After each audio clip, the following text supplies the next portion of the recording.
Kągi, kaip silpna ekonomika ir šlubuoja daugelį dalykų, turbūt labiausiai galime pasitikėti savo dvasia. Būkim čia stiprus. Žodis Gintautui Šapokai.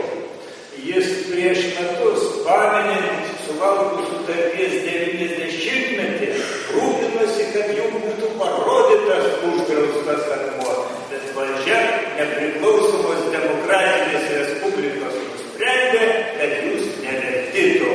Tai prašom, Gintautai. Ir visi laikykitės reglamento. Aš dar iš pradžių vieną pastabą į Šlevičiūtės pranešimas. Ten buvo taip, kai aš sužinojau tą reikalą, tai tada kreipėmės pas vicemerą Kauno, jisai, reiškia, sutiko lėšas, davė, susisiekėm su Rimša, su Rimšos to skulptoriaus giminaičio Aidu. Tiesai, kokius tai reiškia brėžinius turėjo ten, ką ten to reiškia tų ant to akmenio.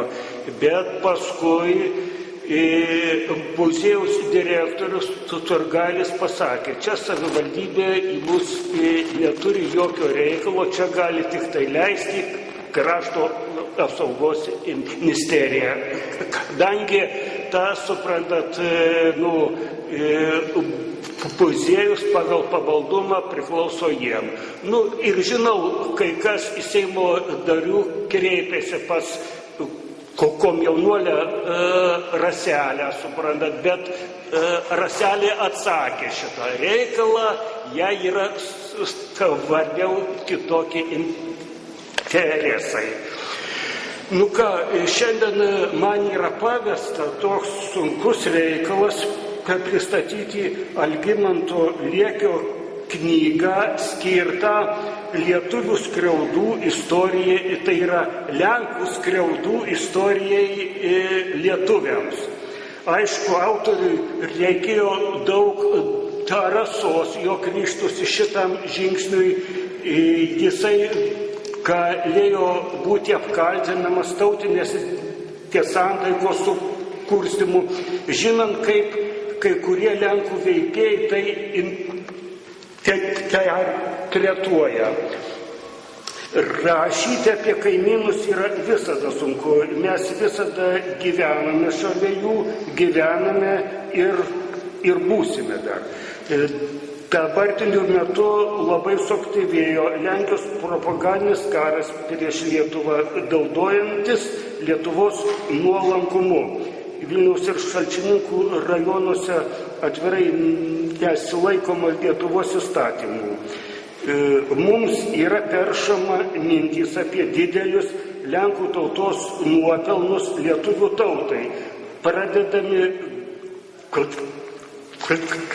garbinti Vilniaus krašto okupantai Pilsudskis ir Želigovskis, Lenkų bažnyčios tarnai garbina Jalbžykovskį ir kitus daug Lietuvai žalos padariusius veikėjus.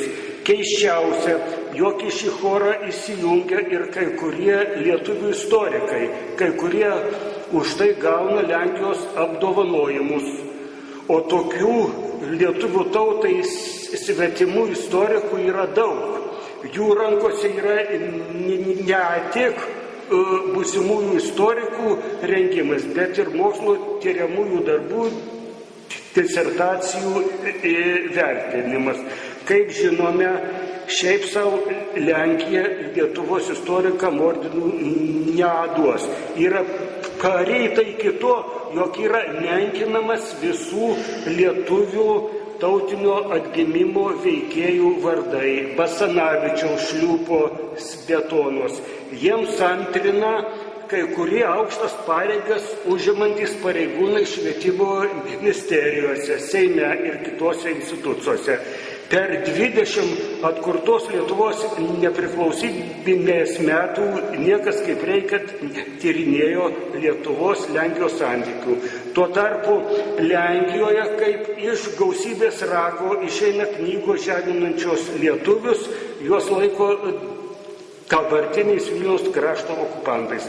Man šiandien reikia pristatyti 958 puslapių knygas 2 tomuose. Pirmame tome yra 5 skyriai, antrame 7. Į Lenkus knygoje pažvelgta per lietuvio prizmę. Rašant knygas buvo panaudota daug archyvinės medžiagos, įdėta daug nuotraukų, dokumentų, laiškų bei kitokių įdomybių.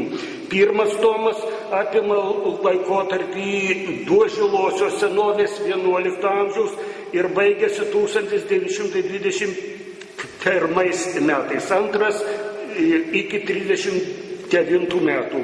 Knyga labai vertinga istorikams, mokytojams, moksleiviams bei visiems besidomintiems Lietuvos istoriją. Daugelis joje aprašytų klausimų yra mažai liesta Šapokos istorijoje, aišku, dar mažiau Žiugždos 4 tomų Lietuvos TSR istorijoje, jeigu ją galima taikyti Lietuvos istoriją.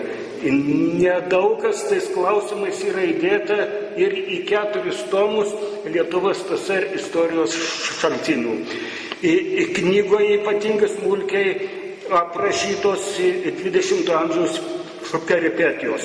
Tai lietuvių tautinis atgimimas, Lietuvos nepriklausomybės atkūrimas, nepriklausomybės kovos, kova už tarptautinį Lietuvos pripažinimą 1822 metais. Suvalkų sutarties sudarimas, okupacinio režimo Vilniaus krašte įgyvendinimas ir visas kitas problemas ratų, kuris su tuo susijęs. Ir tauja yra pažvelgta į kai kuriuos įvykius, kuriuos ir dabar prieštaringai vertina kai kurie mūsų politikai. Keletą aš pabandysiu papasakoti, kai kuriuos esame visi užmiršę. Kaip žinome, Lenkija savo valstybės tūkstantmetį šventė 1966 metais. Ir pirmas jų karalius buvo vainikuotas 1025. O po to prasidėjo jų valstybės susiskaldymas. Ir Mozūrijos žemės valdė kunigaikštis Konradas. Tai jo vadovavimo metu ir buvo sudaryta pirmoji išdavikiška sutartis su Kryžiuočių ordinu ir ji buvo nukreipta prieš lietuvius ir prūsus. Tai buvo 1226 metais. Tai tiesai sudaro sutartį, ta intencija, jog būtų apkrikštyti pagonys ir jam būtų lengviau užvaldyti prūsų ir lietuvių žemės. Bet Kryžiuočių ordinas jį apgavo, jisai to darė sutartį su Vokietijos imperatoriu ir kitaip tariant, Lenkų iniciatyva buvo sukurta Kryžiuočių valstybė. Vėliau net Konradas talkino ordinui jam kariaujant su lietuviais. Tai tokia buvo pradžia lietuvių pažinties su Lenkais.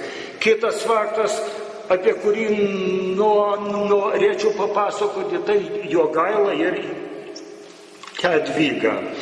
Vis yra skelbiama, kad Jogaila su Jadvyga apkrikštino Lietuvą, bet užmirštama, kad jau Lietuva tapo krikščioniška, kai karaliumi buvo Mindaugas. Ir jau popiežius Jonas Paulius II 1987 metais Jadvygą paskelbė palaimintąją, o vėliau ir šventąją. Ir dėl to, jog ji vadinama Lietuvos apkrikštinimo apaštalu. Tai dabar mūsų krikščionybės istorikai turėtų įrodyti, kur šventoji Jadvyga apaštalavo tarp lietuvių. Mat, ji tik vieną kartą buvo Lietuvoje. Ir tikriausiai gal daugelis ir nežino, kaip Jadvyga susikalbėjo su lietuviais. Jadvyga nemokėjo lenkiškai ir aišku lietuviškai. Jadvyga kalbėjo tik tai vokiškai ar vengriškai. Va. Tai kaip ji tą atliko. Dabar apie dėl Jogailos tapimo Lenkijos karaliumi, kai labai dažnai istorikų nutylimos kai kurios piršlybų detalės. Reiškia, Lietuva buvo didžiausia Europos valstybė ir didžioji gyventojų dalis išpažino rytų slavų krikščionybę. Tai todėl popiežius ir kiti vakarų valdovai ėmė ieškoti kitų būdų, kaip įveikti lietuvius, kadangi kariniais būdais niekaip nesisekė įveikti.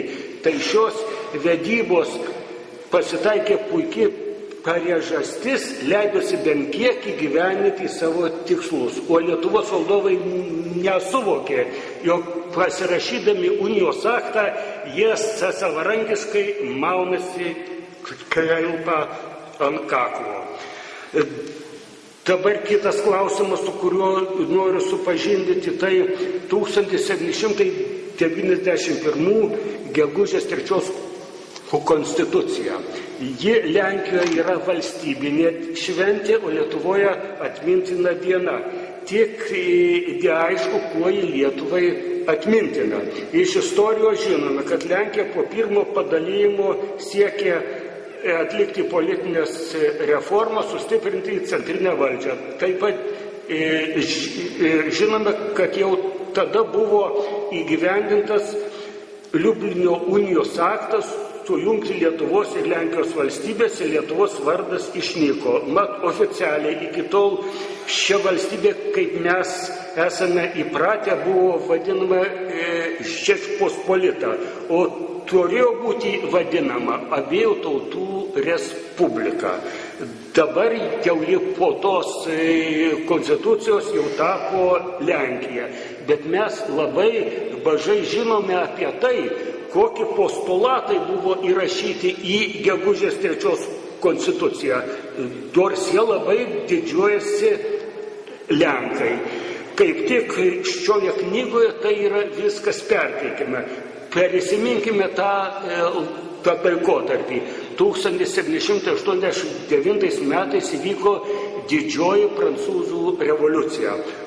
Todėl ir paskelbta žmogaus ir piliečių deklaracija. O Anglijoje jau prieš 100 metų buvo įvestas parlamentinis valdymas. Jau tuo metu susikūrė Jungtinės Amerikos valstijos. O ką skelbė ši gegužės 3 konstitucija, tai buvo mėginimas sustabdyti istorijos ratą. Kas joje buvo skelbiama? Vienas straipsnis apie religiją.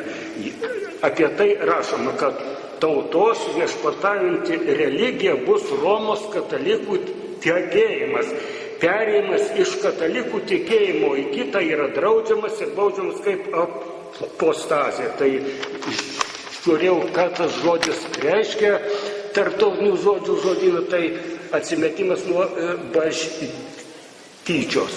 Tai dabar aš truputį apie tą reiškia religinį fanatizmą noriu pridėti porą sakinių iš vėliau.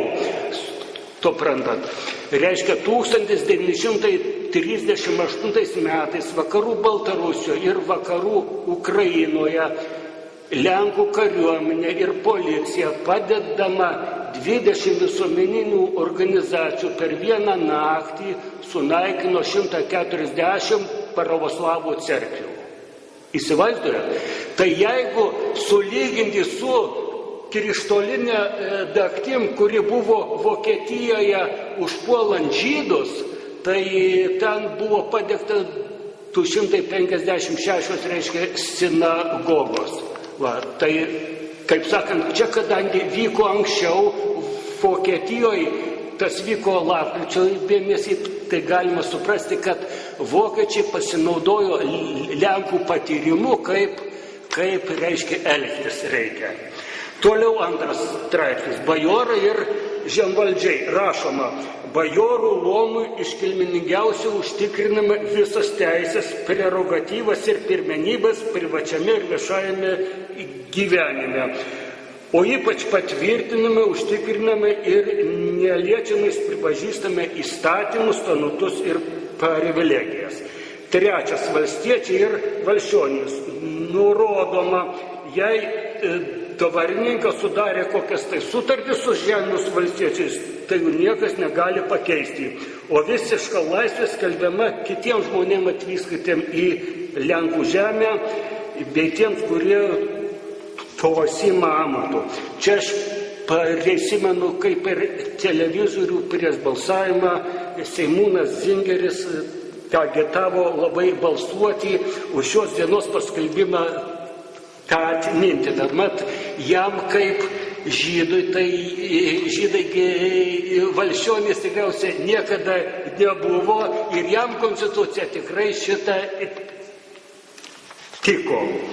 Ir ypač praėjusiais laikais Davelkė straipsnius apie karalių, kur nuspręsta Lenkijos sostą turėti būsiant renkiamą iškilmingos giminės ir visam taikam. Todėl drąsiai galima teigti, kad ši konstitucija buvo vienas netolerantiškiausių valstybinių dokumentų kitų religijų ir pažiūrų bei luomų pagal turtinę lygybę atžvilgiu. Tiesa, vėliau spalio 20 dieną buvo šiek tiek pataisyta. Ten jau įdėtas žodis Lietuva. Tai man įdomu, ar Lietuvos Seimo nariai, priimdami šios konstitucijos dieną kaip atmintiną datą, apie tai žinojo, ar buvo užliuliuoti Lenkų balsais. O gal reiktų jų paprašyti, kad jie užregistruotų iniciatyvą išbraukti šią dieną iš atmintinų dienų. Toliau, suprantat, dar apie Kosciuškos sukilimą. Mes visi prisimenam Justino Marcinkevičiaus dramą Katedra, kurioje veikia vyskupas Masalskis. Jis buvo šioks toks Lietuvos ir Lietuvos bažnyčios savarankiškumo šalininkas, bet būdamas naivus, patikėjo Jekaterinos antrosios žodžiais ir įstojo į konfederatus. Jis, kaip ir Kosakovskis, savo gyvenimą baigė Kartuvėse. Lenkai dovanoja niekam, kas bent kiek kovojo už savarankiškumą. Štai kaip šioje knygoje pateikiamas Rusijos istoriko Kostramarovo aprašymas apie vyskupo Masalskio egzekuciją. Iš laikinai įsteigto kalėjimo Breklio namuose Varšuvoje Masalskį išvedė skerdžius Girtuoklis Kalinovskis. Jo vadovaujama iš pasitenkinimo plikianti Lenkų minia virvėmis suraišytą vyskupą tempė Kartuvių link, daužydami jį pagaliais, kumščiais, dėl ko jis visas kruvinas apalpo, dar iki Kartuvių nepriėjęs, bet pakėlė vėl daužė pagaliais, kumščiais, spardė kojomis, kol užkėlė po kartuvėmis ant suolelio, užnėrė virvę ant vyskupo kaklo. Tuomet Dolgertas užslėgė ant Kartuvių, pririšo virvę nuskersinio, o stovinti ją pačioj kojomis išmušė suolelį iš po vyskupo kojų. Ir tu užsibaigė. Tai buvo susidorota su tarimu separatistų. Apie tai žinojo ir sukilimo vadas Kosciuška ir Lenkų bažnyčios hierarchai. Visa tai rodo, kad daugelis Lietuvos valdančiųjų buvo praradę tik lietuvių tautinę savimonę, bet ir turėjo Lietuvos kaip savarankiškos valstybės įžvalgos. O tuo metu jau Lietuvos bajorai jau pradėjo mankštinti liežuvį rusiškai ir lenkėsi kitam viešpačiui, Rusijos carienei Jekaterinai II. O kas yra svarbu okupantui? Okupantui tai yra svarbu nemanyti, kad yra priešo žemėje. Ir jau 1794 metais gruodžio 17 paskirtą generalgubernatorių Repniną atvyksta 2500 Lietuvos bajorų pareikšti Rusijai ir jos valdovai ištikimybę ir pasirašo knygose. O 1795 kovo 11-12 Jekaterina II pakviečia bajorų delegaciją atvykti į Peterburgą. Tai tarp bajorų vyksta varžytinės, visi turėjo pakliūti ten. Nu, aš turbūt gal sutrumpinsiu čia, čia reiškia apie Kosciušką, čia mano yra pasirašyta. Vat tai reiškia, rodo, kad žmonės pabaikantis save lietuviais tapo Lenkijos patriotais ir jau rūpinosi ne Lietuvos valstybių, o Lenkijos. Tai vyko todėl, kad iš pradžių buvo prarasta tautinė savimonė, perimta svetima kultūra ir jų valstybingumo idėjos. Tai ir paaiškina, kodėl LDK sudariusi sąjungą su daug mažesne ir silpnesne Lenkija per keletą šimtmečių tapo Lenkijos provincija ir žlugo kartu su ją. Kunigaikščių ir unijinę Lietuvą Lenkija pajungė savo įtakon, polonizavo ne ginklų ir prievartą, o gudrimu ir agresyvių savo tautiškumu. Atskirai noriu pakalbėti apie švietimą. Tikriausiai nerasime Europoje šalies, kur švietimo sistema tarnavo svetimiem. O Lietuvoje tiek mokyklos, tiek universitetas tarnavo lenkinimui. Buvo lenkintojų tvirtovė.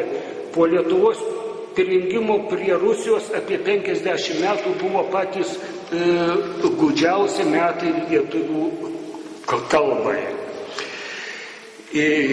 Vykstant 1831 ir 63 metų sukilimams visai nebuvo prisiminta gegužės 3 konstitucija.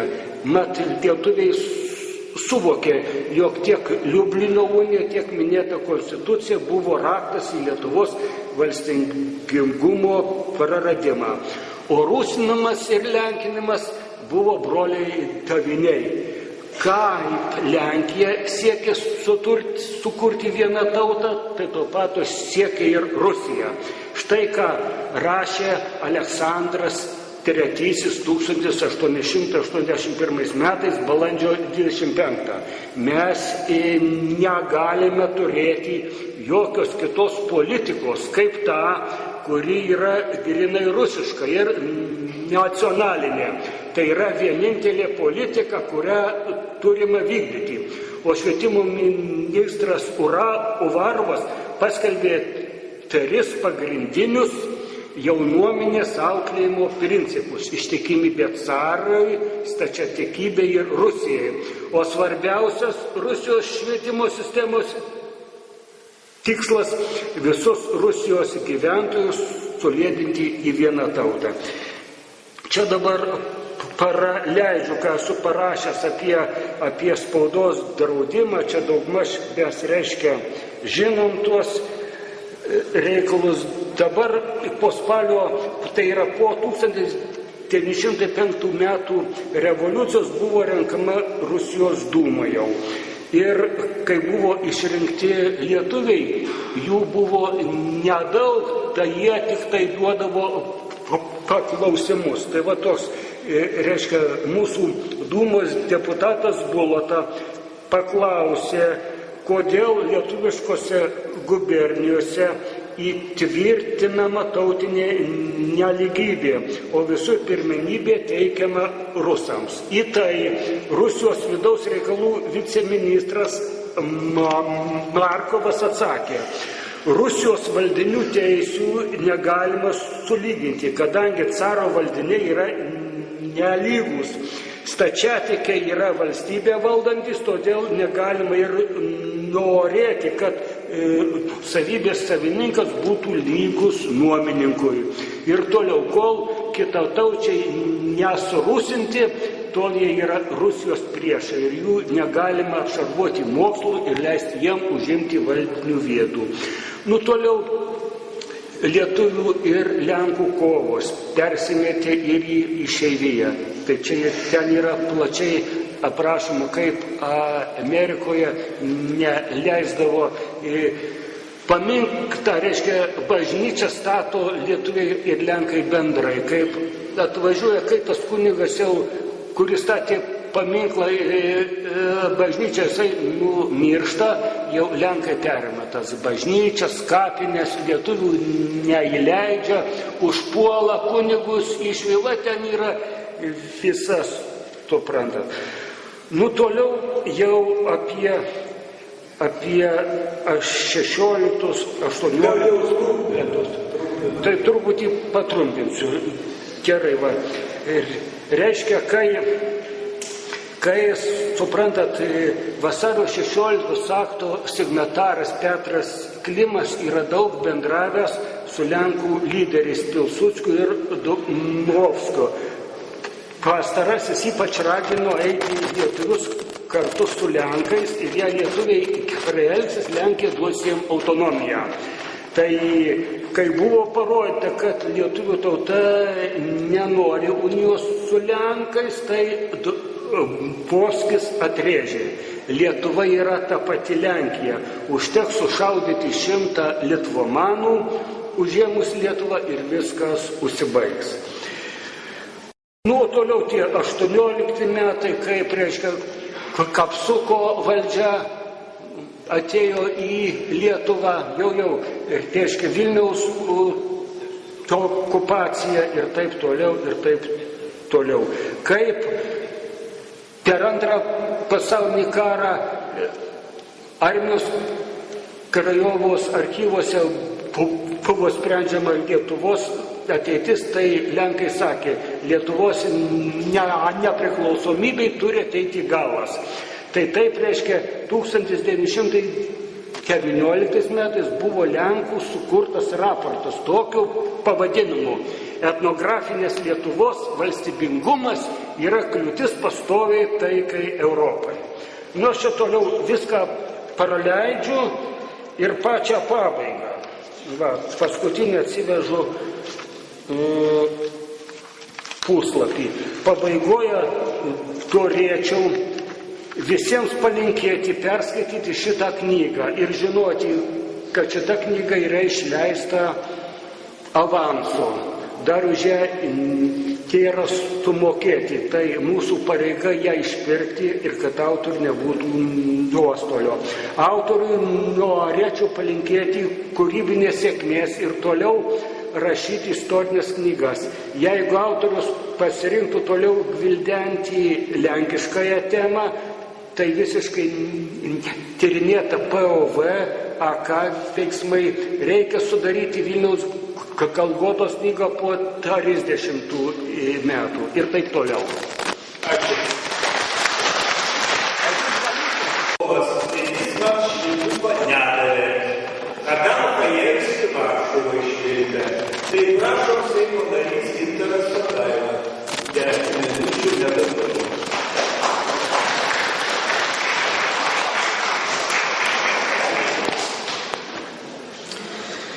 Gerbiami Vilniaus konferencijos dalyviai. Susirinkome paminėti Vilniaus dienos, kurios data yra nenusistovėjusi. Jeigu tai spalio 7, Suvalkų sutarties sudarimo diena, tuomet tai yra mėginimo išsaugoti Vilnių Lietuvai diena. Deja, susijusi su jo užgrobimu, kurį netrukus įvykdė Lenkija. Jeigu tai spalio 27-oji, tuomet tai yra Vilniaus žygio susigrąžinimo Lietuvai diena, susijusi su visos šalies okupacija, kurią kiek vėliau įvykdė Sovietų sąjunga. Kažin, ar dar yra kuri nors tokia atmintina diena keistesnė už šią. Tai tarsi stebulė, per kurią mes galime regėti Lietuvos istorijos dramatiškumą. Keistas yra ir mano pranešimo skaitomo čia, laikinojoje Lietuvos sostinėje pavadinimas. Ar mes ir vėl neprarasime Vilniaus? Kas, jeigu ne Kaunas ir kauniečiai, kurie prieškarinėje Lietuvoje telkė piliečius Vilniui vaduoti, gali suprasti šį klausimą geriau. Tiesa, manau, kad šiandien daugelis kauniečių tokio klausimo savo dar neužduoda. Snūdurioja ir sapnuoja savo kiek provincialią būtį. Kitas gali pasakyti, kad Vilnius pats dėl to kaltas, nes kaip tik jis užmigdė ir gožė Kauną, stumė po dulkėmis jo prieškarinę dvasią ir tradiciją. Kaip ten bebūtų, savo pareigą, savo misiją čia ir dabar aš suprantu, kaip žadinimą, raginimą pabūsti ir būdinti kitus visoje Lietuvoje. Iš karto noriu patikslinti, kad nemanau, jog kaip nors pasikartos prieškarinio stiliaus okupacijų istorija, vėl pasirodžiusi Lietuvos valstybės priešų autonomininkų vizijose prieš 20 metų. Arba kad jau netrukus kas nors gyviešis atplėšti Lietuvos teritorijos dalį kartu su pačiu Vilniumi, galbūt laikinai net paliekant jam, kol ten dar gyvena daug žemaičių, kokią nors vakarų Berlyno dalį. Baltą dėmę dar paliekama Kazimiero Garšvos minėtame autonomijos žemėlapyje, kuris buvo publikuotas Červonį štandar, Kurier Vilenski laikraščio internetinėje svetainėje. Vis dėlto ne čia matau pagrindinę grėsmę. Šiandieninė mūsų padėtis labiau primena ilgalaikį, slenkantį užvaldymą iš kaimininės šalies, senkant mūsų pačių gyvybinėms jėgoms. Taigi panašu į tą procesą, kuris kartą jau vyko Lietuvoje nuo Horodlės iki Liublino unijos. Be to šį kartą ir mūsų strateginio partnerio svorio kategorija žymiai didesnė nei tuomet. Sakysite, tai labai miglota per daugelį kartų nusikelianti grėsmė, kai mums patiems, kurie rodos vis labiau tesirūpiname tik savo pačių asmeninių ar geriausių atveju savo vaikų ir vaikaičių gyvenimu. Tai galbūt net ne grėsmė. O iš tikrųjų tuo pavojingiau, jog mes galime nesunkiai pramiegoti momentą, kai mūsų valstybė kartu su pačiu Vilniumi ims negrįžtamai ristis į nebūtį, nes juk visi, kas dar turime akis, matome, ji ten jau ritasi. Vilties teikia keistas paradoksas, kad šį kartą pavojus akivaizdesnis, nenusitęsiantis per šimtmečius. Mat gyvename laikais, kai istoriniai pokyčiai ir kiti visuomeniniai procesai vyksta žymiai greičiau nei bet kada anksčiau. Istoriniai apsisprendimai bei jų rezultatai arba nevaldomi kataklizmai lekia kaip virtinė vienos kartos akise. Įvyko ir dar įvyks ne viena esminė gyvenimo pervarta. Kaip antai, pasaulio ekonomikoje prošvaistis nesimato, greičiau atvirkščiai.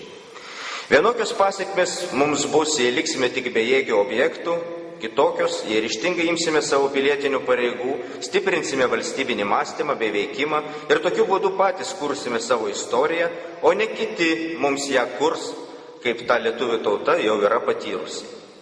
Kitas keistas vilties ženklas – tai mūsų istorinio strateginio partnerio politikierių prieš mūsų valstybę nukreipta ir jau niekaip nebenuslepiama, energinga, kryptinga ir metodiška, nors ir buka, amorali ir nesveika veikla.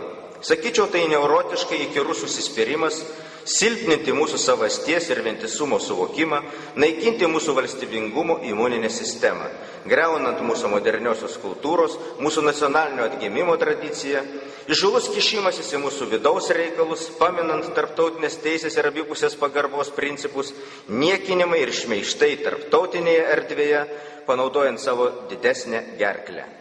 Savo didybės demonstravimas, grasinant mažesniam kaimynui. Nėra to blogo, kas neišeitų į gerą. Ir ne tik dėl to, kad pati Lenkija mums padeda išsivaduoti iš pastarųjų 15 metų strateginės partnerystės svaigulio. Ką mums iš tiesų sako Lenkijos užsienio reikalų ministro vienašališka iniciatyva sumokėti po 1000 zlotų kiekvienam kabutėse lenkiškų mokyklų Lietuvoje moksleivių? Kartoju terminą lenkiškos mokyklos Lietuvoje. Ar nepastebite, kad palaipsniui kūriamas eksteritorinis statusą turinčių švietimo įstaigų tinklas, nors jos ir finansuojamos iš mūsų valstybės biudžeto?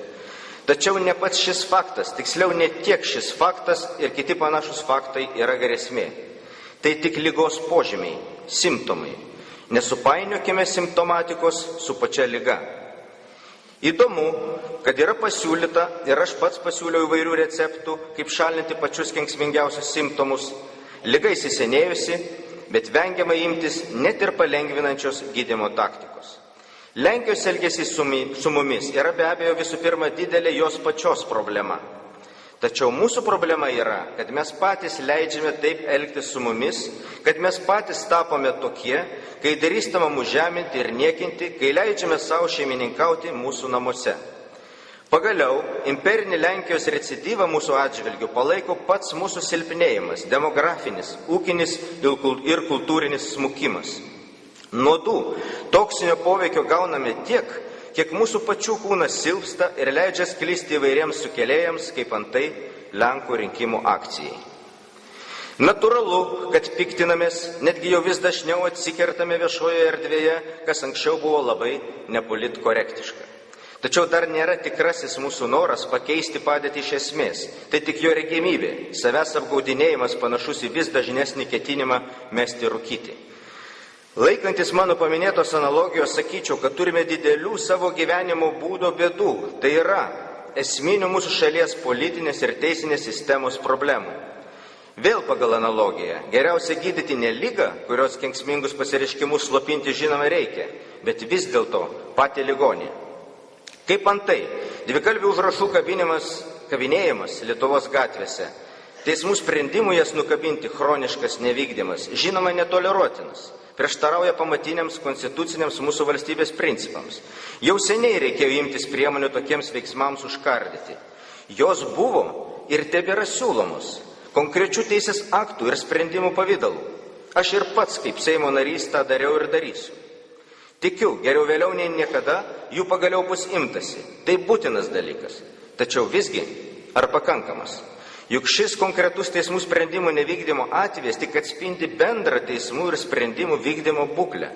Didžiulis valstybinis aparatas, griozdiškos susvetimėjusios procedūros, liberal-anarchistinis požiūris prokurorų ir antstolių vaidmenį bei pačią teisėsaugą ir jos tikslus. Kai už nedidelius ekonominius dalykus taip pat areštuojamos sąskaitos ir nulupamas 9 kailis, o už valstybinės vėliavos išniekinimą siūloma sumokėti kompensaciją tik už suplėšytą medžiagą arba skiriamos juokingos ir keletą metų ieškomos baudos už piktybinį valstybinės kalbos įstatymo nesilaikymą.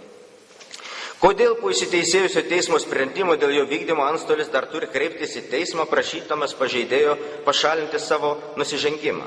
Ar normalioje valstybėje įsivaizduojama tokia situacija, kad kai pažeidėjas ir toliau ramiai nevykdo teismo sprendimo imperatyvių šalies įstatymo nuostatų, o kitais atvejais, kurie susiję su korupciniais interesais ar politinės kovos frontus, taiga prisimenamas net baudžiamasis kodeksas.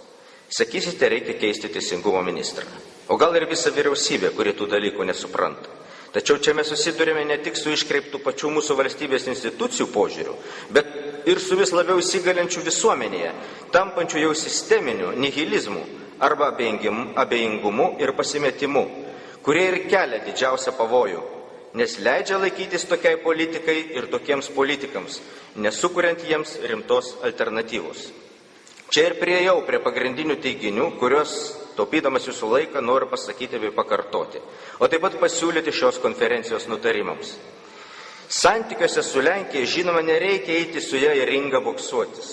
Tačiau atėjo laikas aiškiai įvardinti grėsmes, kurias tam tikri jos sluoksniai kelia mūsų nacionaliniam saugumui.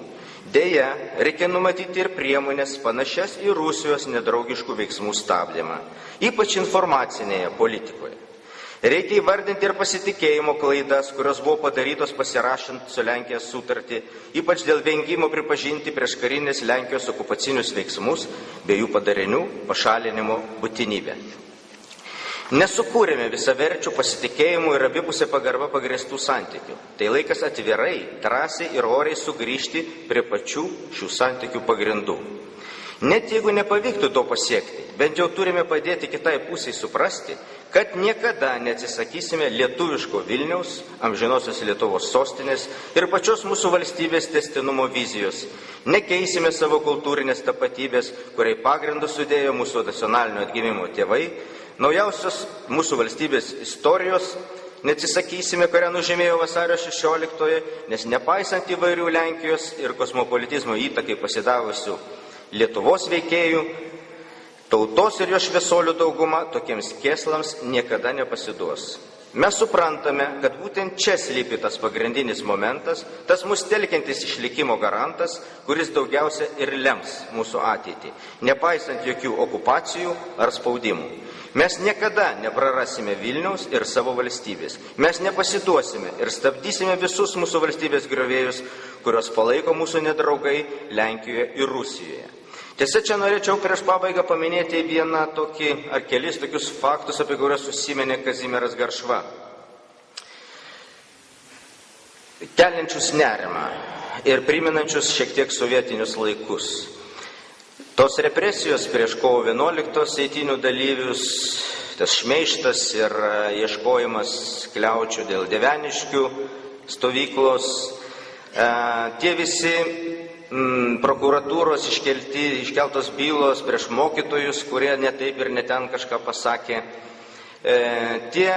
Tas psichologinis teroras, kur vyko prieš Vilniaus rotušės vadovus, kai jie ten praeitais metais rengė Suvalkų sutarties paminėjimą. Dabar vainikuojamas naujų reiškinių. Pirmadienį mes numatome ir Vilniuje panašią konferenciją. Prieš tai, prisimindami tiesioginio valdymo prieš 20 metų laikus, kitą rengėme. Jau kreipėsi kai kas į prokuratūrą, mėgindami paduoti į teismą ar pradėti baudžiamą bylą prieš Seimo kanceliarijos vadovus. Ir jau mėginama sutrukdyti mūsų tą konferenciją. Taip, kad ta kova, jį tokiom pasireiškia įdomiom sovietiniam formom ir mėginimais gąsdinti. Tačiau kartu, laikydamėsi to, sakykime, atkaklumo savo, mes nesame ir neturime būti naivuoliai. Mes suprantame, kad vien tik mūsų dvasinio atsparumo bei ryžto gali nepakakti, jeigu siekime užtikrinti ilgalaikį mūsų valstybės stabilumą ir tautos gerovę. Jei norime apsisaugoti nuo galimų naujų sunkumų ar nesėkmių, mes neapgaudinėsime savęs, tik puldami gydyti atsiradusius išbėrimus, kai vėliau teks pulti gydyti kosulį. Mes turime ir mes atnaujinsime savo valstybės ir ūkio sistemą, mes kūrėme ir kursime politinę alternatyvą tiems, kurie nori tęsti buvimo procesą. Manau, visi čia sėdintis pritars, kad pasitikėjimo pagrindu privalome atkurti tautos vienybę, nes tautos vienybėje jėga.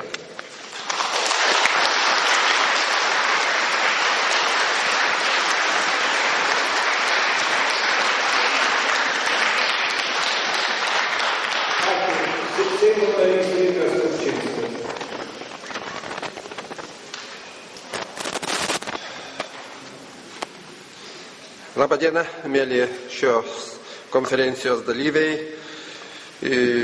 Čia prieš tai kalbėjusių prelegentų įsakyta labai daug įvairių ir labai reikšmingų minčių. Gal aš irgi vieną kitą savo pastebėjimą šios dienos tematiką irgi bandysiu pasakyti.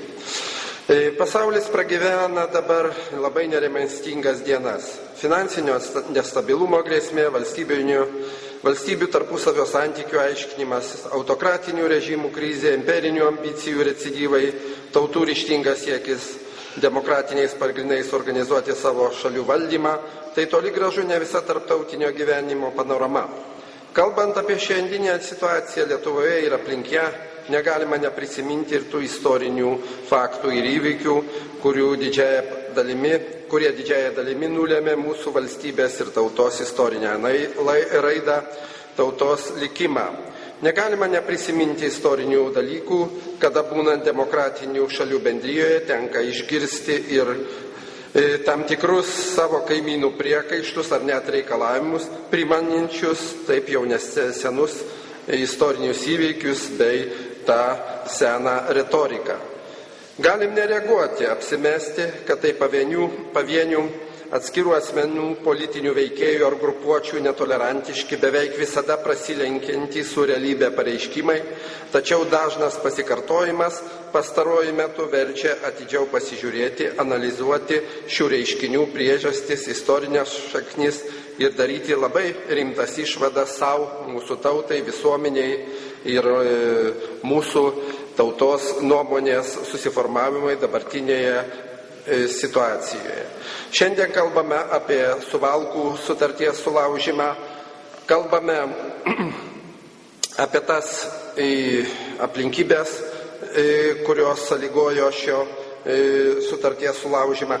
Vieną kitą faktą, kadangi tuo laiko ne per daug yra, ruošdama savo šį pranešimą, galiu pasakyti, kad kokia ta buvo 19 metų Lenkijos pozicija Lietuvos valstybės klausimų, keletą sakinių paskaitysiu. Ne tik nesiskaitimą su lietuvių tautinėmis aspiracijomis bei siekiais etinėse lietuvių žemėse sukurti tautinę valstybę, bet ir agresijos pradžią jau 1918 metų gruodį parodė Lenkijos valstybės veiksmai. Apie tai dar nebuvo kalbėta, tai aš keletą faktų norėčiau iš tų analizę priminti. Tai visų pirma, Rytų žemių komiteto Varšuvoje įsteigimas, pogrindinių savanoriškų Lenkų savigynos dalinių kūrimasis Rytų Lietuvoje, jų skatinimas to kūrimosi, šių dalinių finansavimas iš Varšuvos, pagaliau 1918 m. gruodžio 29 d. vienu kritiškiausių atsikūrusiai Lietuvos valstybei momentų, kai Rusijos raudonoji armija artėjo prie Vilniaus, Lenkijos valstybės vadovo Juzefo Pilsudskio nurodymų buvo sukurta Lietuvos ir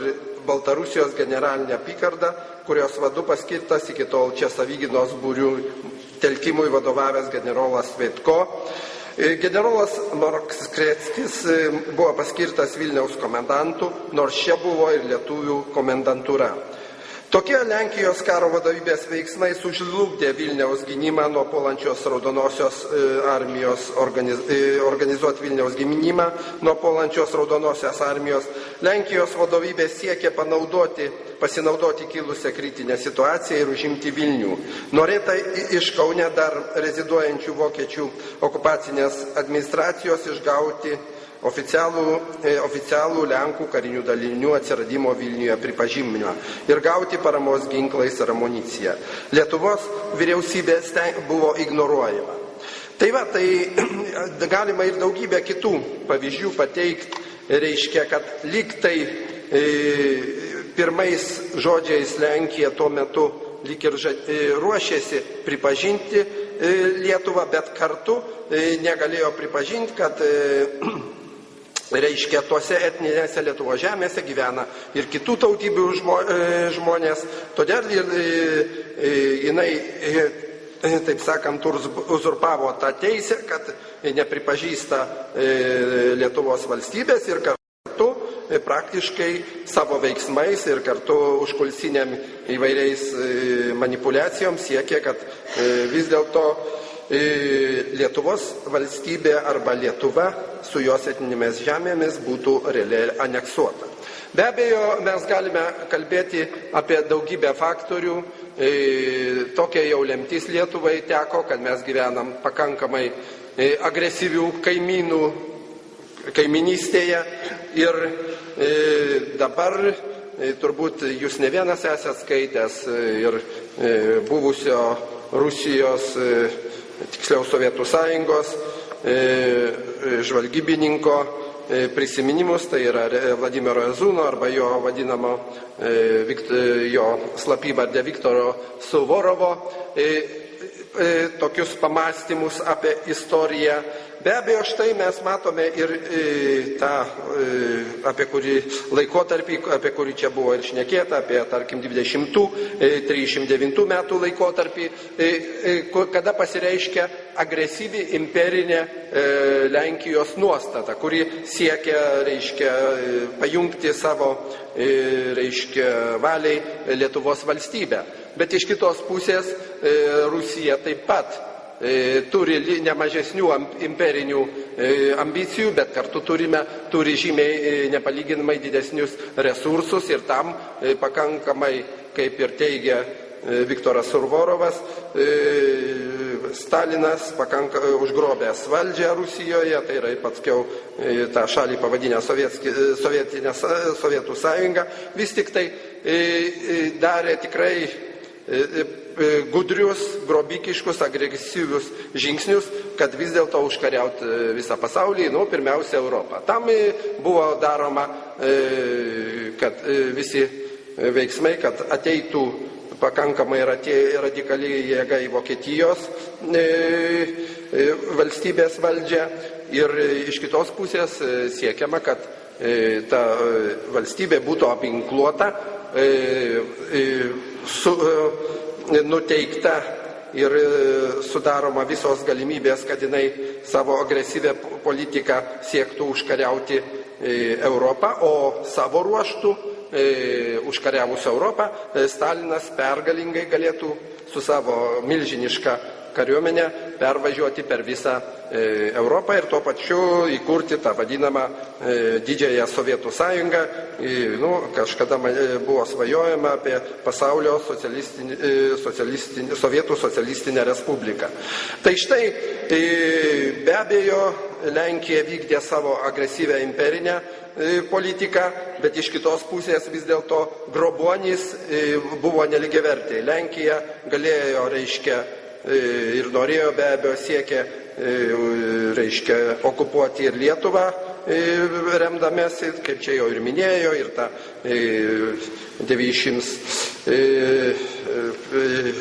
18 amžiaus konstituciją, bet iš kitos pusės kitas grobuonis nemažiau aktyviai siekė, kad visos tos teritorijos būtų pajungtos jos naudai.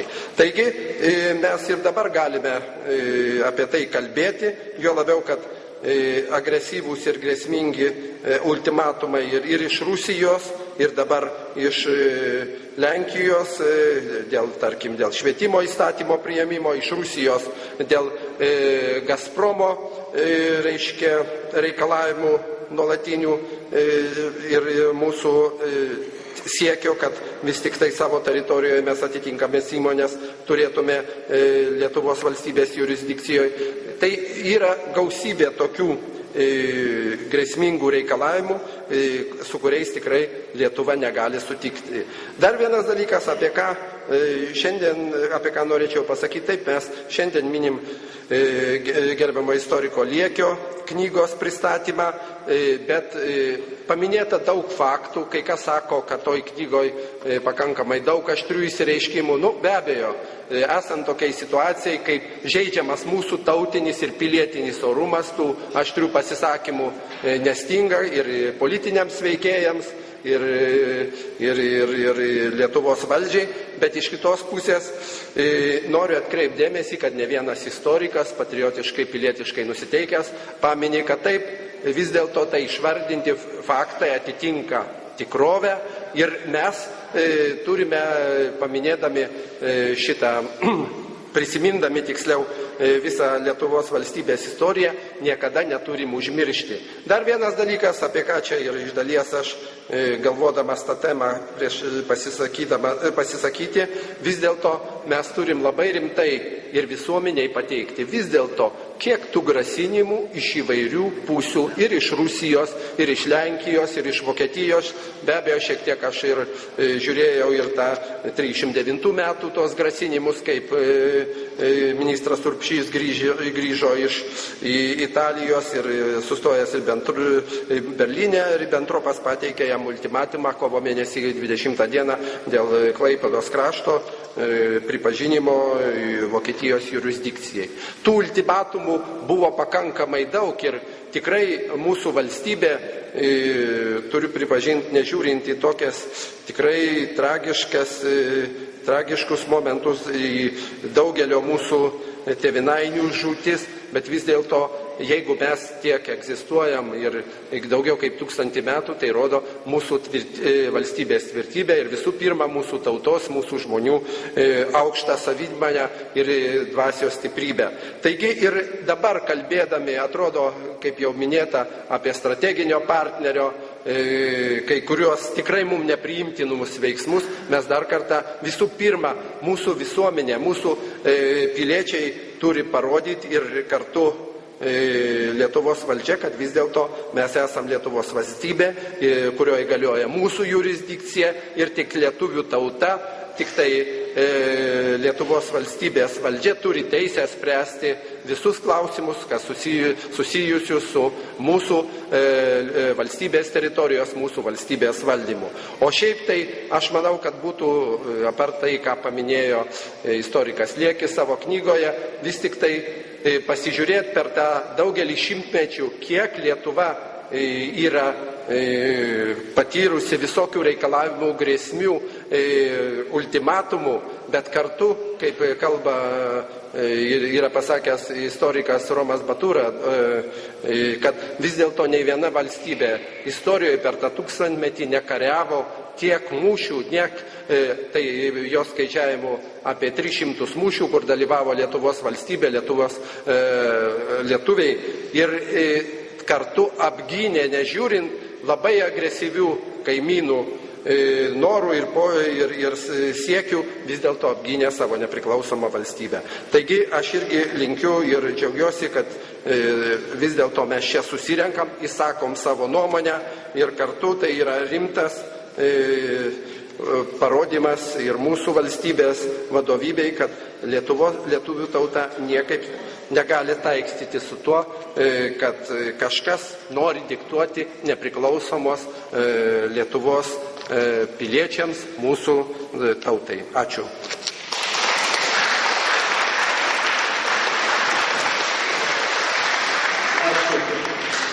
Einant į pabaigą, žodis profesoriui Butkui, rašiusiam dėlsiem tais klausimais nemažai kartų.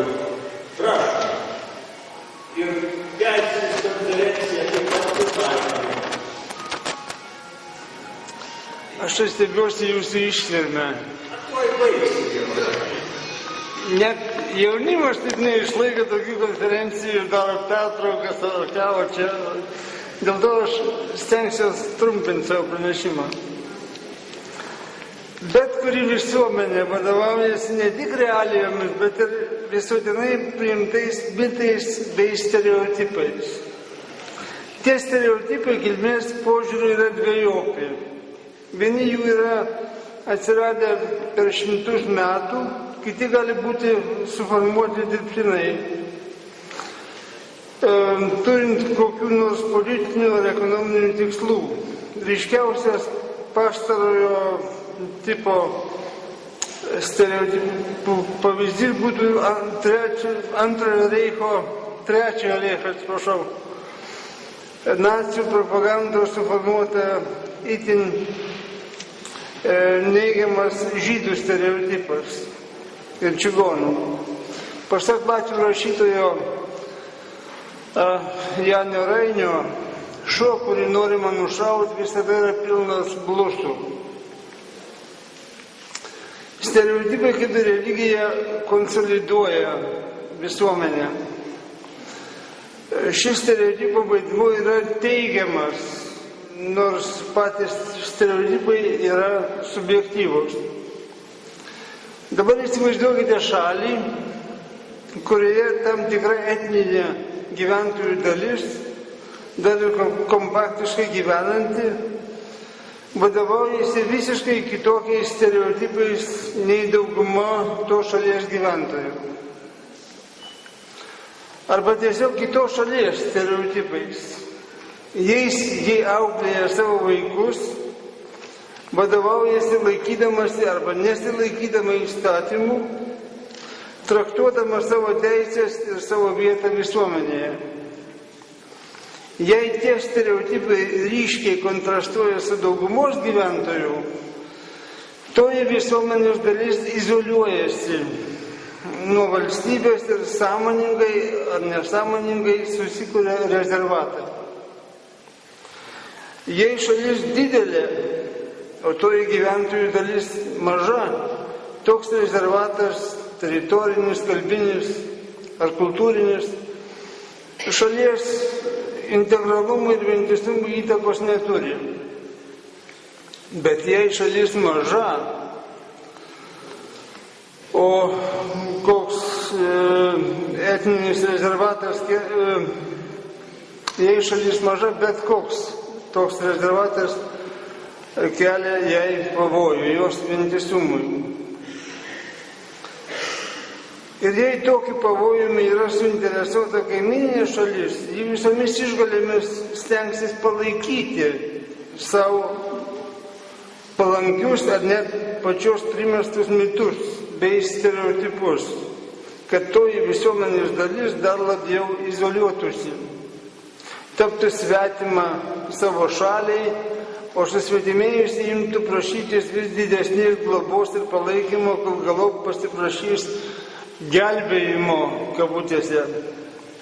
Šitoks scenarijus prieš antrąjį pasaulinį karą jau buvo pasiteisinęs Klaipėdos krašte bei Čekoslovakijos Sudetuose, o šiais laikais Abchazijos ir Pietų Osetijoje.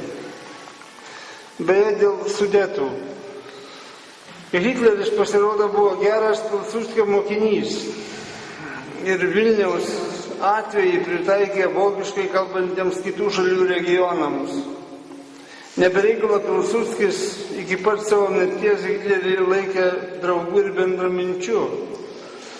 Sunku pasakyti, kaip šie du Europos banditai dar būtų pakeitę kaimynų likimus, jei ne Vėžys nugnybęs Pilsudskį 35 metais. Tai bet kokias Lenkų pretenzijas į Vilnių aš siūlyčiau mūsų politikams nukreipti į Sudetų klausimą ir lyginti su hitlerinėmis pretenzijomis į tą Čekoslovakijos tuometinės dalį.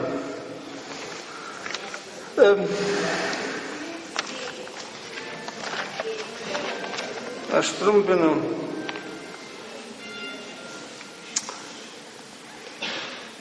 Šiaip mitai yra susikūrėmi pačių politikų ir nebūtinai būna naudingi šaliai. Pavyzdžiui, šiuo metu valdžios viršūnėse esantis mūsų politikai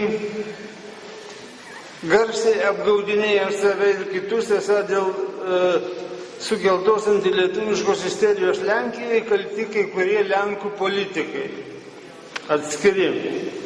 Tai saviapgaulė. Jei antilietuviškumas naudojamas rinkėjams vilioti, vadinasi, jis glūdi pačioje Lenkijos visuomenėje. Atrodo, kad tai gana stiprus koziris, jei jau manipuliuojama per rinkimus juo. Jis yra istorinis, nepanaikinamas per metus kitus ir neužpilamas brendžių per bendrus diplomatų furšetus. Melionio prezidento Kačinskio adoravimas irgi yra saviapgaulė. Atseit jis buvo geras, žuvo, dabar atsirado blogi ir viskas pablogėjo. Nieko panašaus. Šis Lietuvoje vykdė tokią pačią politiką kaip ir Sikorskis ar Komorovskis. Tik darė tai geruoju, vaidindamas prieš naivius Zingerius ar Adamkus Lietuvos draugą. Sikorskis bruko Lietuvos piliečiams Lenko korteles. Sikorskis įkalbėjo Lietuvos politikos žioplius įsidengti į Vilnių Trojos arklį, Balstogės universiteto filialą. Ir Sikorskis pirmasis aiškino Vilniuje lenkakalbiams Lietuvos piliečiams, kad šie atsidūrė už Lenkijos ribų, cituoju, dėl sienų perstumimo.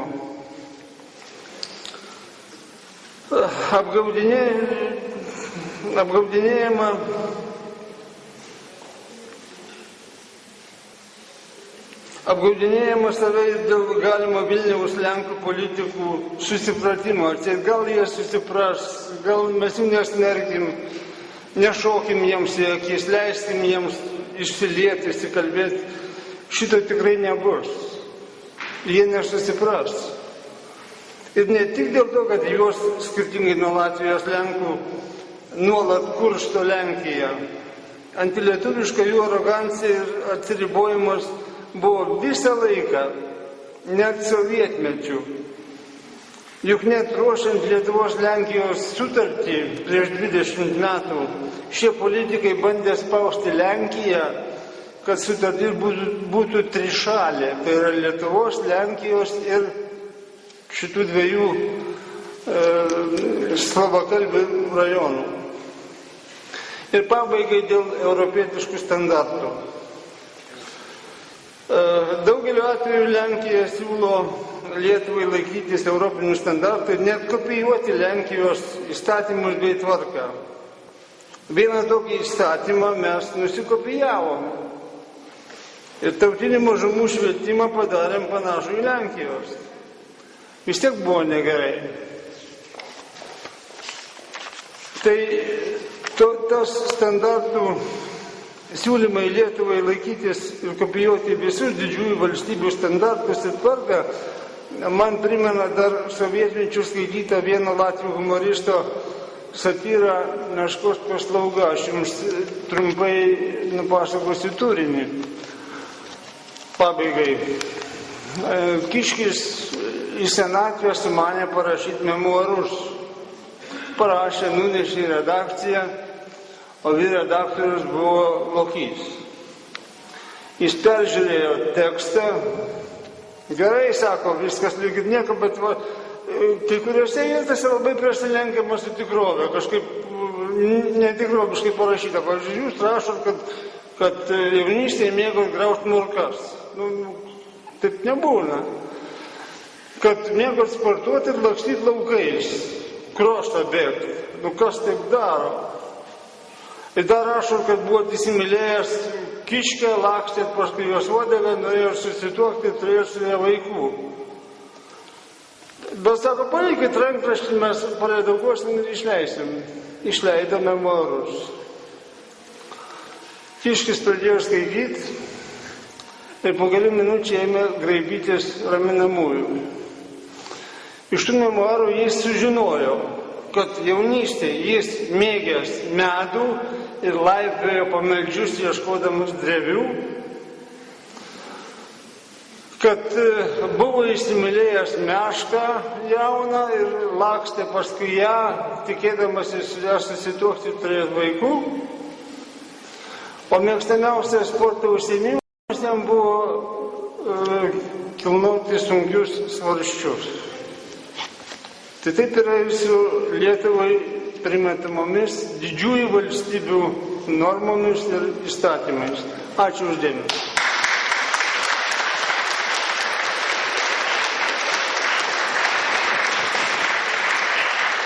Dėkui. Žodis signatarai Algirdui Patackui ir lieka rezoliucija priimti.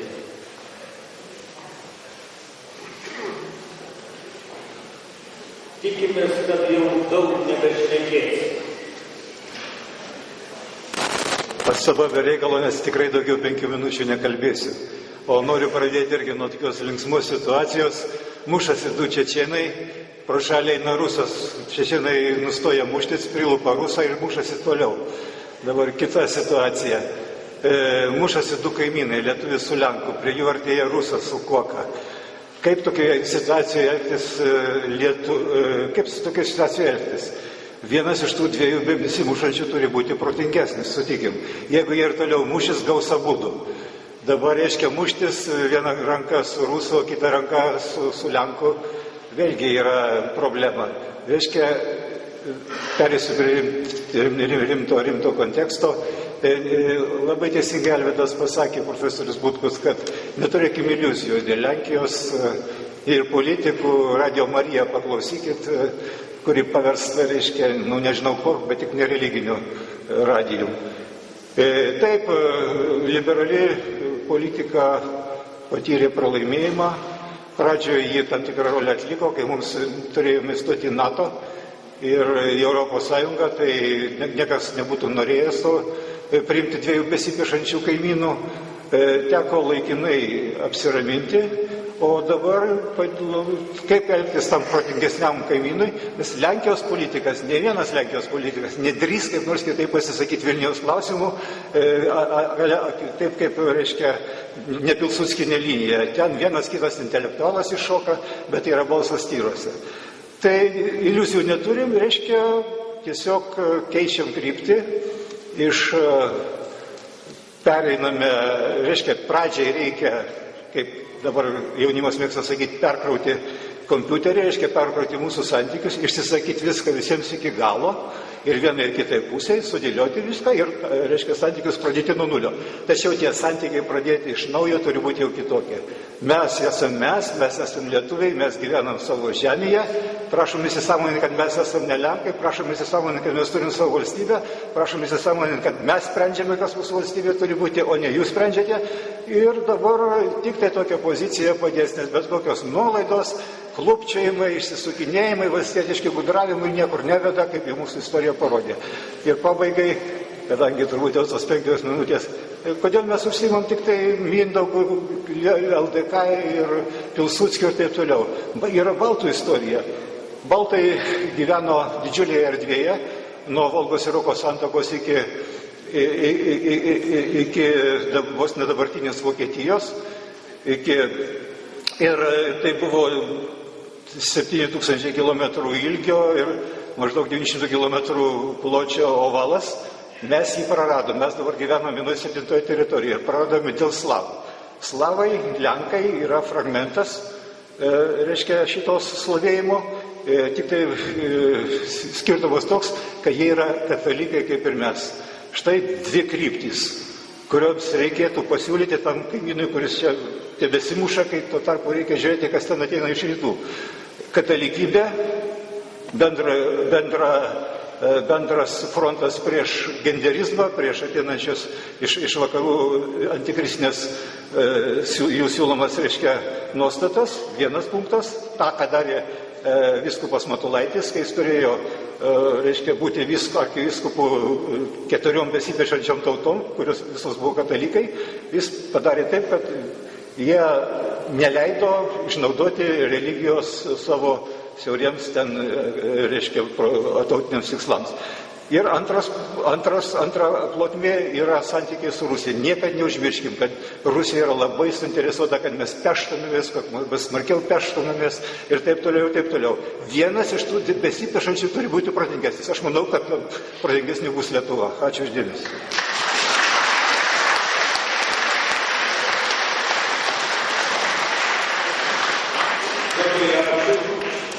Ir milijonų Tačiūnienė pristato konferencijos rezoliuciją.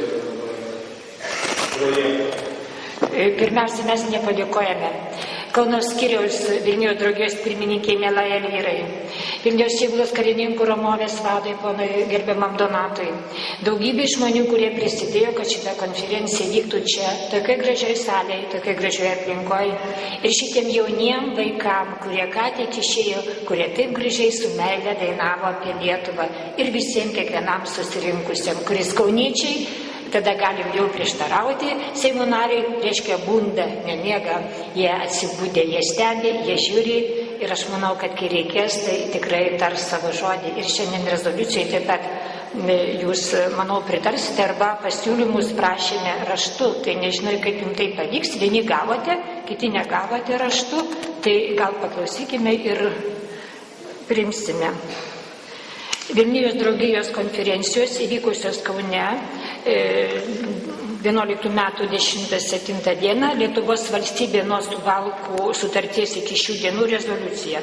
Mes konferencijos dalyviai įvertinę visą eilę pastarųjų metų politinių įvykių ir matydami, kad Lietuvos Lenkų rinkimų akcija veikia kaip Lietuvai priešiškų užsienio politinių jėgų, turinčių tikslą silpninti Lietuvos valstybingumą bei Lietuvos politinį svorį Europoje, užsakymų vykdytoje, kai į Lietuvos Respublikos Seimą ir savivaldybės išrinkti Lietuvos Lenkų rinkimų akcijos remiami arba jai priklausantis nelojalūs Lietuvai piliečiai turintys Lenkų kortą, kaip lojalumo Lenkijai patvirtinantį dokumentą nesilaiko Lietuvos Respublikos konstitucijos įstatymų, kursto tautinę nesantaiką, rengia mitingus su melaginga informacija nukreipta prieš valstybinę kalbą bei Lietuvos Respublikos teritorijos vientisumą, kai mūsų valstybės politikų, įskaitant ir pačių aukščiausių, atsainus požiūris į Lietuvos Lenkų pilietinio ugdymo klausimus,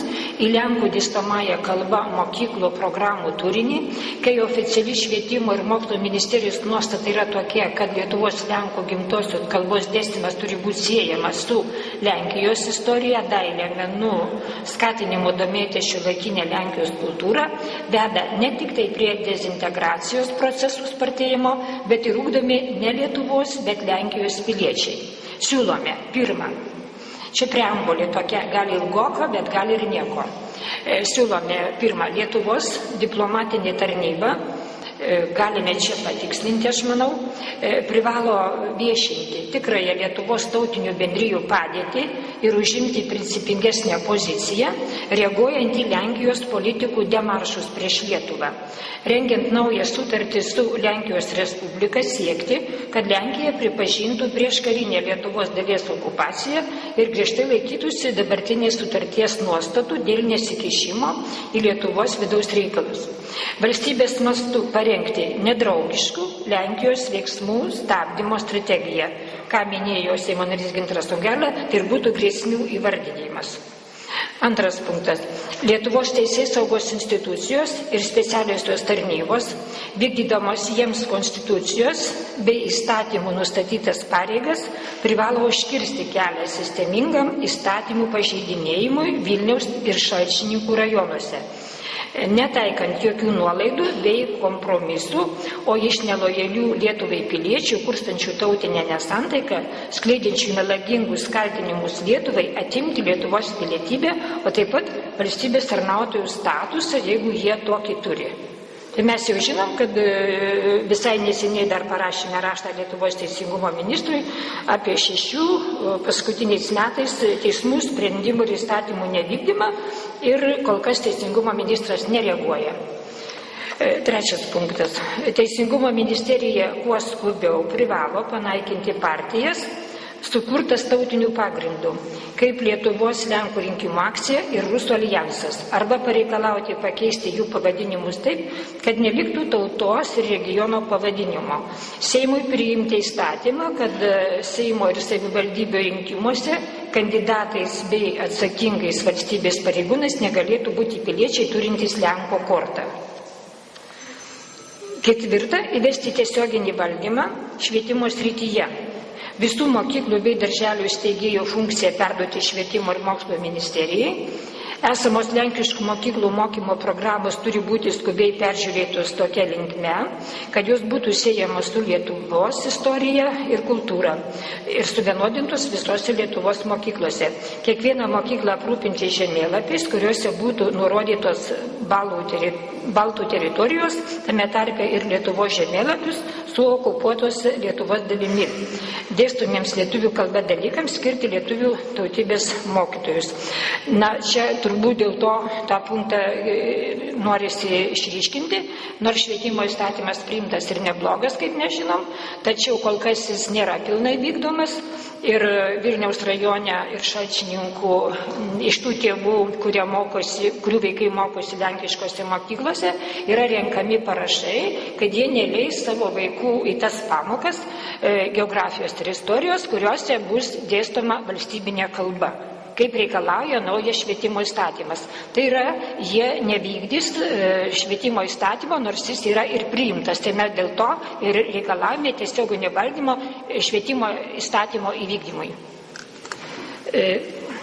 Penktas.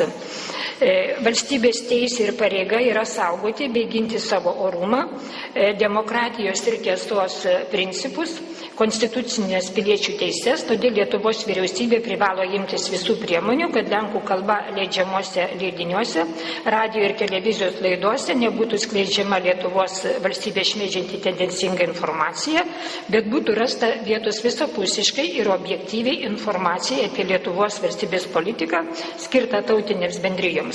Todėl objektyvios informacijos leisti valstybės duojamą laikraštį siūlome Borutos priedą lenkų kalba, nes dabar negauna kita kalba informacijos, o tie gyvenantis vietiniai tuteišiai Vilniaus krašte kita kalba, lietuvių kalba neskaito ir jie neturi tos spaudos lietuvių kalba. O jiem prieinama lenkų kalba, bent rusų, nėra objektyvios informacijos. 6 punktas. Lietuvos Respublikos Seimas turėtų svarstyti Vilniaus dienos įtraukimo į atmintinų dienų sąrašą idėją. Tai va čia tokia ir yra diskusija, kaip ir jums Seimo narys Gintaras Songaila minėjo, ar tai būtų spalio 7 ar spalio 27 ir numatyti tada konkrečias atminimo įamžinimo priemonių programas. Tai matyti medžiagą pamastymui, kurį diena būtų Vilniaus diena įteisinta, bet manau, kad pritarsite, kad iš esmės tuos 6 punktus galėtume patvirtinti šiandien. Ačiū. Prašau, kaip prasidės trečia minutė, aš jau pasakysiu.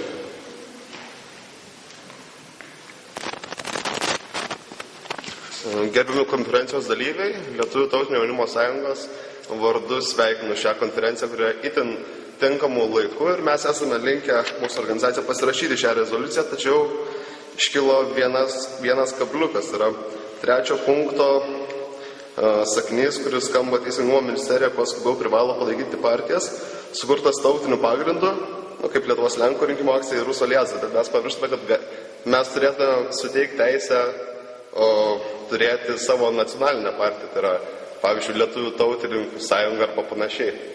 Tai būtų įdomus diskusijos klausimas. Dėkui. Ačiū. Dabar reikėtų...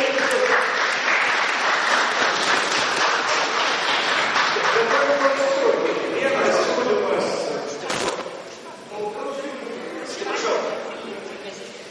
Aš dar norėjau vieną tokį pasiūlymą. Iš tikrųjų, nors aš mačiau tą tekstą, bet nepagalvojau. Tas punktas, iš tikrųjų, kur čia buvo paminėtas, gal jisai išbrauktinas ne tik dėl to, čia galima diskutuoti, ar iš vis tokių partijų gali būti, bet dar dėl vienos priežasties. Prieš metus laiko teko skaityti Lenkijos Seimo Senato biuletenį, kur Lenkų rinkimų akcijai buvo siūloma pasivadinti, Krikščionių demokratų partija Lietuvoje. Tai jeigu jie taip pasivadins, nuo to geriau niekam nebus. Aš tai siūlyčiau, kad jeigu norit, tegu taip toliau ir vadinasi, bet kad jį negali būti partijų, kurios nelojalios, kurių programos prieštarauja mūsų konstitucijai, kurios veikia prieš Lietuvos valstybę. Čia yra svarbiau. Tai aš arba siūlau paredaguoti tą punktą, arba jo kol kas atsisakyti.